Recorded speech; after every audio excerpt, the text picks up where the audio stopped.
Hello, I'm Toycat, and the first time Minecraft Bedrock was beaten in less than an hour was November 19th of 2019. Now, just 1 year later, the record is 4 minutes, more than 55 minutes shorter. How did the world record get cut down by more than 90% in just a single year? An unheard of feat in any game, let alone the best-selling game of all time. That's the story I wanted to tell in today's video, because we're going to be giving you the full speedrunning history of the Bedrock version of Minecraft. It's wacky, it's different, and it's one of the most interesting categories to follow, and I hope I explain why with today's video. But first, before we recap this last year of huge changes, let's explain what Set Seed Glitchless is. This is the most popular type of speedrun for Minecraft Bedrock, and it's important to explain that beating Minecraft means killing the Ender Dragon and having the end credits roll. So the time between you spawning into your world and having those end credits roll is your time for completion, and Set Seed Glitchless means you're doing that with no glitches allowed, but you can specify a Minecraft seed that you start with so you can know the world that you're going to get ahead of time, but you still have to spawn in with nothing. You have to do no glitches and instead gather the resources yourself that are required to beat the game, just like the real sheep did in November of 2019. This under an hour completion of Minecraft was really impressive, and it was the first attempt seen on the leaderboard because Minecraft Bedrock had only just gone its own separate leaderboard for speedrunning, because it is entirely different to Java in so many different ways as far as speedrunning is concerned. But as far as the leaderboard is concerned, it's worth mentioning that the record kind of stood for almost a full 6 months until March the 1st of 2020, when this story gets a little bit personal, because after a series of live streams, I managed to beat this record and get myself a completion of Minecraft in 48 minutes and 14 seconds on March the 1st of 2020. Over that week, a lot of people were exposed to Bedrock speedrunning as a concept for a while, because you might assume that Minecraft, as one game just has one leaderboard set, but actually it varies depending on whether you're playing the Java, the Legacy console, or the Bedrock version of Minecraft. All three of these versions have hugely different game mechanics in a surprising number of ways you wouldn't expect, and indeed all of this exposure led to people trying to beat that same record. And later that same day, on March the 1st of 2020, El Trigo managed to pull off a time of 46 minutes and 58 seconds, beating the record by a minute and 16 seconds and taking away that crown in a way that honestly I think is well deserved, because we look at this run, we can use it as a good feel for how speedrunning Minecraft Bedrock even needs to work. There's a lot of basic steps that even to this day need to be fundamentally followed, unlike Java, where you can kind of bend the rules in some places depending on your seed, so allow me to explain them. Step 1, you need to go to the Nether. You need to get a Nether portal, loaded up in some way, because in the Nether is step 2, blaze rods. You need blaze rods to defeat Minecraft, and that's not because they can be used to craft brewing stands, which is great for the survival player, but for a speedrunner, you need to make these IF enders, their other recipe, and that's going to require the blaze powder, which comes from blaze rods, as well as ender pearls. And ender pearls, unlike the blaze rods, fortunately can be found in a different way, and in the case of this run, you can see how trading with villagers was the main way to get some ender pearls for just 5 emeralds each from a cleric. Super useful thing to see, and once you've got those IF enders, you can find not only where the stronghold is, but then you can dig down into that stronghold, place your IF enders in the end portal, and go to the Ender Dragon fight. So this step 4 is defeat the Ender Dragon. You can't get the credits to roll, you can't go back to the overworld and go through the portal like you need to until the Ender Dragon is dead. So these first 3 steps combined could be as short as 30 to 35 minutes in the first half of this year if you utilize trading well and you were lucky with how things spawned. And even this newest world record still took 12 minutes to finish the Ender Dragon, which led to that time of 46 minutes and 58 seconds. And it was kind of expected that below 40 or sub 35 was even expected, as El Trigo even put himself in his submission notes. But the shocker was when on March the 2nd, this run was defeated in an entirely different way by Kaludi. Indeed, he got 32 minutes and 19 seconds on March the 2nd, and then refined his own strategy just a day later to get the time down to 21 minutes and 28 seconds. So the kind of asterisk on this one is they used a much older version of Minecraft 1.5 as a way to use older trading mechanics, which meant that ender pearls could be traded faster and easier than before. And combined with a good seed for that version, which had a village nearby and an easy way to trade, Kaludi was able to defeat Minecraft in less than half the time that both of those records set just 2 days ago managed to achieve. This was huge for Minecraft speedrunning, but it looked like about as far as it could go. It looked like if you wanted to speedrun Minecraft, you needed this old version of the game, because the leaderboard had no differentiation between older versions with bugs which had been patched in newer versions and those newer, more recent versions. It meant that this record looked like it was about to stand, and indeed it did for a really long time until the betas for the Nether update started to roll out. And if you don't know how betas work on Minecraft Bedrock, anyone playing the Windows 10, Android, or Xbox versions of the game can get a kind of weekly beta update and see the newest features before they fully release. It's basically a bug fixing or bug testing period analogous to the snapshots on the Java version of the game, and it's interesting because the leaderboards, not differentiation between old versions and new versions, also didn't have any rule against using the beta to beat Minecraft, and indeed the version numbers just seemed like it was a partial update in between the two major updates, and so as a result people started speedrunning in the new beta because it seemed like it was a preview into a future update, and this future Never update was going to make speedrunning easier given the brand new biomes that it was introducing to the end, and indeed with it, two new strategies. One of those was going to be warped forests and the Enderman that spawned there. Enderman drop ender pearls upon death, which is a great and easy thing, but also there was the bartering with piglins, so there was two entirely distinct strategies depending on which biome you found, and this led to huge gains in the Nether, and indeed ScoaGoGo managed to pull off the unthinkable on April the 6th and get a time of 20 minutes and 31 seconds, finally defeating that older 1.5 version run from March the 3rd. It had stood for a full 33 days, but that changed. The reign had ended because ScoaGoGo was now the winner with 20 minutes and 31 seconds, dangerously close to 20 minutes. He thought that maybe he could get below 20 minutes, and indeed he tried, and on April the 7th he got 15 minutes and 12 seconds. That's right, in just the matter of a month, we went from Minecraft being under an hour to being a doable but kind of hard feat to Minecraft being beaten in 15 minutes and 12 seconds. And this run was also notable for including an exploit that allowed double damage against the dragon. It was done entirely by accident because ScoaGoGo was just trying to hit the dragon, get a little bit of extra damage before she flew in, and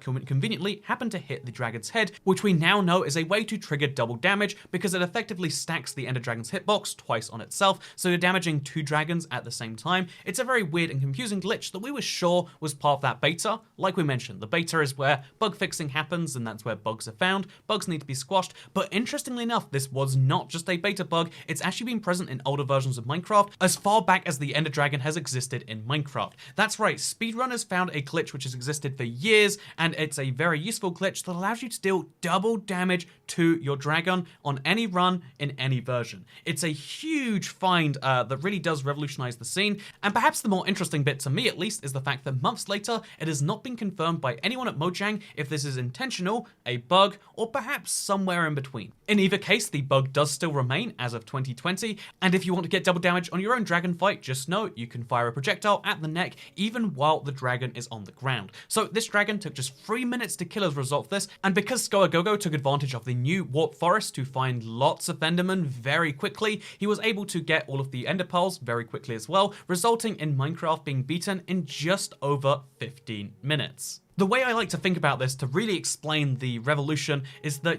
if you wanted to cook a whole roast dinner, it might take you about the same time as it takes you to beat Minecraft at the start of 2020. By April the 7th, if you wanted to cook a frozen pizza, honestly, you could beat Minecraft before then on this particular seed, and that is huge, but not as huge as what happened on May the 17th of 2020, when Handy PE managed to beat the game in 10 minutes and 45 seconds. This was an impressive score by itself, but it's also impressive because it's the first and only time a world record was held by a platform other than PC since March the 1st, 2020. So that's impressive enough, just as you mention it like that, but it's also impressive because it improves on the previous strategy of killing Enderman by instead bartering with piglins, something which has a really low chance of giving you 4 to 8 ender pearls, but if you're lucky enough to get 2 of those trades in a row, you can get all 12 ender pearls in less than a minute. And hypothetically, if there was a bastion which spawned with a bunch of gold readily available, then you could use all of that gold as a way to get lots of trades done and almost guarantee that you'd end up with some number of ender pearls, hopefully all 12 in some amount of time. So when it goes perfectly well, as it did for Handy,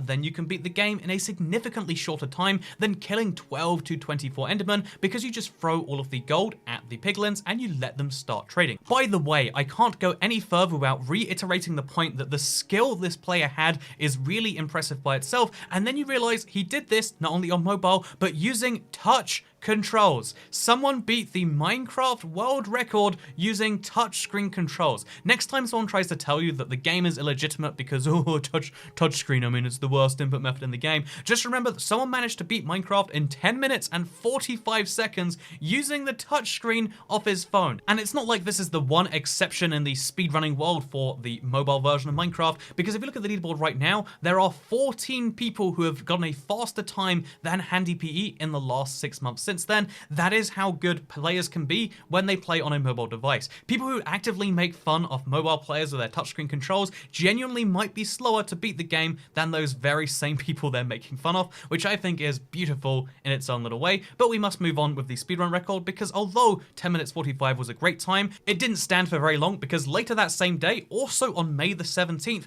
Circuit managed to break the 10-minute barrier for the first time with a time of 9 minutes 59 seconds, 0.9. And at this point, measuring the milliseconds and indeed the frames starts to get really important. And what's also notable about this run is not just how well it was played, but also it's worth noting that Circuit is mostly a Java edition speedrunner. You might recognize her from one of the tool assisted speedruns previously on this channel. The fact that a Java speedrunner started against Bedrock really starts to show how interest went from a small group of people to an entire community with a dedicated speedrun leaderboard, but also a host of community discords and other community resources to help people beat the game faster. All of this information you've seen is the sort of things that were being discussed as this was going on, because people want to see Minecraft beaten faster. Even when people get a record, it's cool to be the fastest in the world, but it's even cooler to imagine, you know, we just beat Minecraft in less than 10 minutes, what about less than 9? And that's why on the 20th of May, El Trigo managed to take back the world record with a time of 9 minutes and 10 seconds. Impressive enough, until the next day, Fourth, a brand new speedrunner to the leaderboard, got a time of 8 minutes and 48 seconds, and then was beaten just a week later with El Trigo's 8 minutes and 15 second run. This 8 minute 15 second run was the result of a week of attempts and a lot of luck required in the run itself. It was thought the category could never come further given the current limitations, because this was also in a beta version, something which was later decided to be not an allowed characteristic on the leaderboard due to all the wild unintended changes that the game would experience week to week. Remember how this was a set seed run? Well, the seed that was used for all of these incredible runs that got faster and faster just broke one week because the beta decided to change how Piglin Bastions work, and indeed how Piglin Bartering worked, and as a result, it was impossible to beat that time, and the time itself was even moved to a separate leaderboard for beta times, and that is where things went quiet for about a month or so. After 1.16 came out with no good seed and much less generous trading mechanics, it was hard for anyone to come close to this 8.15 time, with Lizard getting the first world record in the new update with a time of 14 minutes and 44 seconds, followed the next day by El Trigo again, not even coming close to his previous run, with a time of 13 minutes and 44 seconds, and then Lizard managed to take the time back to 12 minutes 12. The record was the most contested it has ever been during this period, with it changing hands 9 times over just the first month of 1.16 being released, as people honed their skills, worked out their strategies, found new seeds, but the run that really changed the game was this one by Lizard, the run where he managed to beat Minecraft in 8 minutes and 4 seconds. Not only did it manage to beat the previous beta record from 2 months earlier, but also it was the first strategy that was able to ignore the crystals and the towers altogether.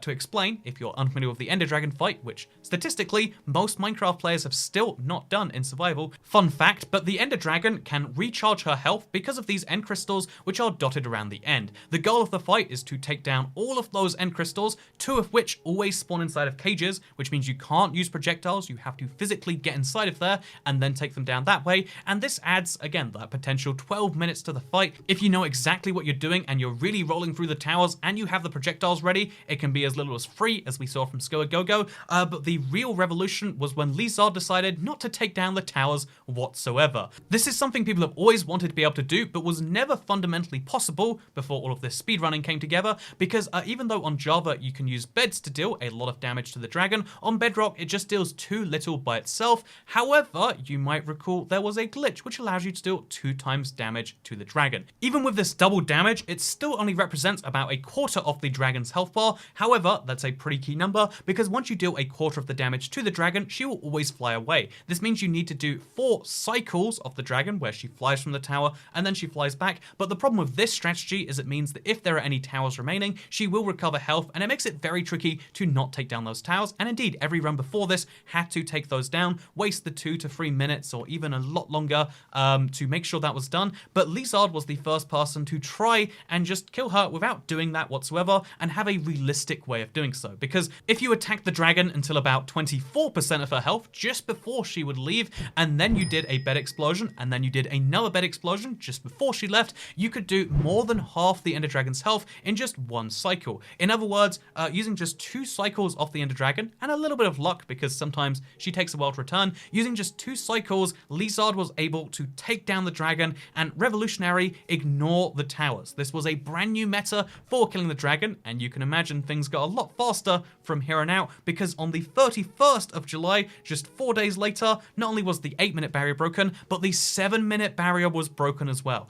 Delt 9933 managed to kill the dragon in a single cycle. It was an accident, admittedly, but because the dragon was flying off in just the right direction, not only could Delt do 2 beds worth of damage and get just under 3/4 of the Ender Dragon's health bar by getting a 3rd bed in there with the luck of the dragon flying in just the right direction, they accidentally found a way to take down the dragon in 1 cycle. It was insanely fast, and combined with a very fast speedrun otherwise, it made a new record of such a huge gain because it just basically ignored the end. For the first time, all of the towers, all of that was worth nothing, because all you had to do was walk from where you spawned in the end over to the center, pull off the bed strategy, and all of a sudden, there was a way to get through to the end. However, despite allowing the dragon to be killed in less than 30 seconds, it wasn't a replicable strategy like I mentioned. There was a lot of luck in the dragon just having to fly off in the right direction, and in addition to the luck required in getting the dragon to come down, in addition to all of the other luck in the run, it wasn't very replicable until much later on it was worked out that if you end a pole straight to the tower, the dragon will always be there. If you use a lava bucket and the dragon can't fly away, she stays for just a little longer, which means you can get a 3rd bed off, and all of a sudden, killing the dragon instantly is a thing you can do. You spawn into your end, you throw an ender pearl, you land next to the dragon, and you can start the strategy, and that is the way it's been done since then. The dragon fight has gone from taking 10 to 12 minutes earlier this year to taking just 30 seconds, and that's a key part of the explanation. By the way, in the time this was being discovered, the record went from 6 minutes 53 to 5 minutes 41, 5 minutes 32, before being beaten by a 5 minute 27 from El Trigo, before, incredibly enough, after a full month of running, beating what seemed like a perfect run again, Cobra managed to get a time of 5 minutes and 23 seconds on the 20th of October of this year. This was a seriously exciting time to be following speedrunning, because the 10-minute barrier was something that was almost unthinkable at one point, but 5 minutes or less was definitely that, right? No way anyone was ever going to breach that 5-minute barrier. If it took a full month and a half just to get 4 seconds off the record, those 23 seconds were going to stay on until a brand new strategy was found, right? It was pretty logical to assume that, but it's also pretty logical to assume that El Trigo is one of the most incredible Bedrock speedrunners, really pushing forward the category by himself with this sub 5-minute time finally being broken on the 26th of October, 4 minutes and 59 seconds. As of that date, Minecraft Bedrock had been officially beaten without any glitches on a set seed in less than 5 minutes. This truly was an incredible era. It was broken later, by the way, by BattleCats59 on the 7th of November in 4 minutes and 50, but this was the incredible achievement. This was what people had been going for the entire time. But what if I said it wasn't the end of the story? What if I said that even after optimizing for a great stronghold, even getting really good luck with bartering, and managing to pull off this perfect 1-cycle technique in the end, was not enough to drive down the category fully, because BattleCats' 4 minute 50 was a really great time, perhaps the best that seed was capable of by anyone realistically playing the game, even with the days and days that were dedicated. But then, when the world needed it most, a brand new seed was found on a random seed run someone was doing. This is where the random seed glitchless category comes in. People just loading up random Minecraft worlds happen to find pretty good seeds sometimes. They also find the worst of seeds. As you can tell if you've been watching my speedruns, playing random seeds just gives you a huge world of variance, but every now and then you find a seed which is better than even the best set seed in the world, because a brand new seed was found which had a stronghold right next to spawn, exposed in a stronghold next to a village where there was both a blacksmith and an opportunity to find hay bales and beds. Both things are, of course, essential to take down the dragon. There is the beds for dealing massive damage, and there is the hay bales for making the small amount of food that you need, as well as reducing full damage while going down to it. But then as well as that, there is a mob spawner, open and visible, to get free iron near instantly from spawn. And then on top of all of those things, it also happens to have a nether, where there is both a nether fortress required for blaze rods, and there is also a bastion bridge, which is facing just the right way so that the gold is exposed and nearly immediately in front of where the portal would end up if you made your nether portal inside of the end portal room. It's almost the sort of thing you couldn't make up, but it's a genuine valid Minecraft seed you can check like any of the other ones from this video. And the fascinating thing about this seed is that it made Minecraft beating so much faster. El Trigo managed to pull off the incredible time of 4 minutes 24 seconds, 0.233 seconds on the 11th of November. An incredible looking run that, like, to this day I look at it and I'm like, wow, how did Minecraft go from here to here? But yeah, it happened, it's real, it's genuine, and the most heartbreaking thing about this is not how the run happened, but instead it's how the run was beaten 2 weeks later by Cobra, and Cobra managed to beat the game in 4 minutes, 24 seconds, but 100 milliseconds. That is 8 frames faster while running at 60 FPS, or 4 frames at 30 FPS if you want to know for sure, but that is the difference that this actually came down to. 133 milliseconds was the amount that the time was beaten by, and this was the world record. Something that I can only imagine broke El Trigo's heart just a little bit. I mean, it's not a transformational run that really brings the category forwards, it's just a way of going from first to second in again, the most heartbreaking of ways you can imagine.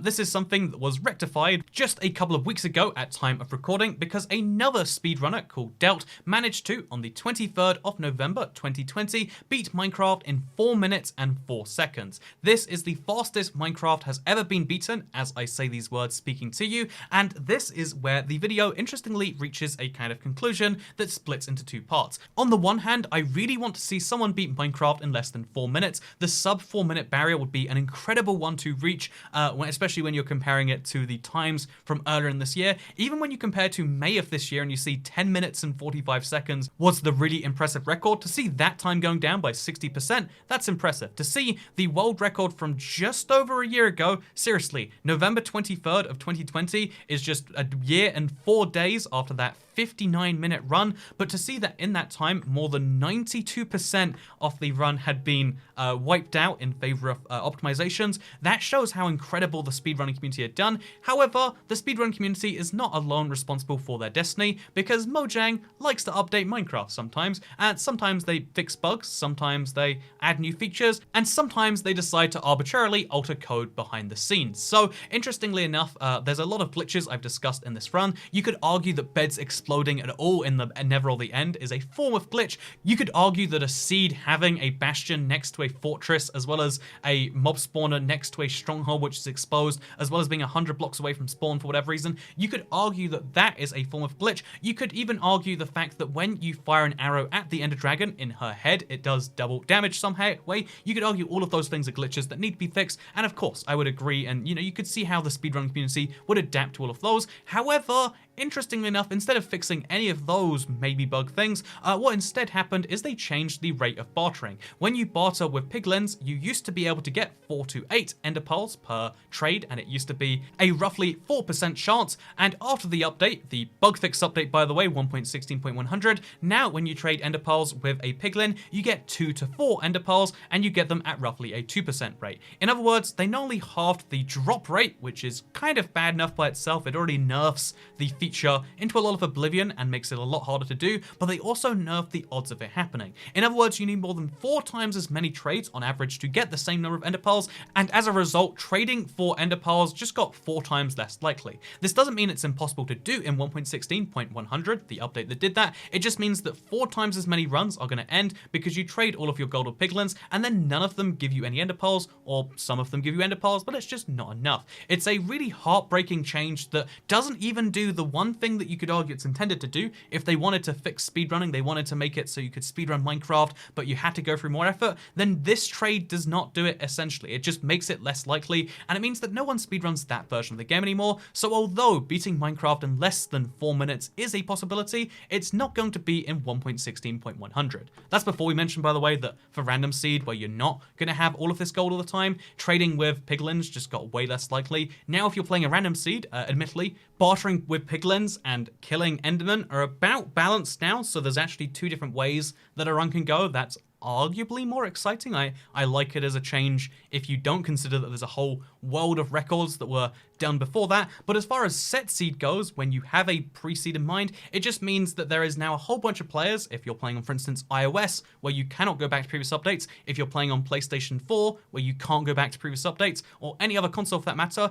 you just it basically just limits the entire category to PC players who are willing to go backwards in time to that previous update. I think this is a really backwards change for that reason, and yeah, it means it is entirely possible that we see Minecraft beaten in less than 4 minutes. I'm sure if it's someone, it's going to be El Trigo, based on the number of times I've said his name in this video. But although that's entirely possible, and I'm looking forward to seeing that, it's just now going to be in an older version of Minecraft. So something I need to mention before we finish this epic journey to below 4 minutes is the kind of why this all came about. I mean, from the speaking I did with El Trigo and a lot of the other speedrunners mentioned in this video, it was very clear that Minecraft Bedrock speedrunning has grown and grown and grown like a snowball this year. It has gone from a category where one lone real sheep had a run to a couple of people playing it, to a category that dozens and dozens of people are actively competing for. If you look at just the Setseed glitchless leaderboard right now, you can see there are 53 people who have got a time for the glitchless category just on the PC. There are 50 people who have done so on the console, and there are 51 on the mobile version of the game. Over 150 times have been submitted, not to mention people who submitted multiple times, and it's cool to see lots of people trying to beat Minecraft as fast as possible. It's cool to see the community that built up around that, and it's even more impressive to see that at one point it was the 3rd most popular game to speedrun on speedrun.com. I love this entire world, this entire community that has formed, and as I mentioned way back when in my first live stream where I broke the record in March of this year, I think that's what I like about putting this all public. Like, thank you, Marichin, but I love putting it all public so that anyone can and will be able to improve on this. If you wanna, I'd love to see that. Thank you for everyone for giving me this platform to share the little journey with all of you. Thank you to all of the people at the end here. It's always been my intention for people to see Bedrock super seriously, and I'm glad that the speedrun community helps people realize that yes, this is a real game played by a lot of real people. It's not that weird mobile version, although even if you saw it that way, those weird mobile players are really, really good, huh?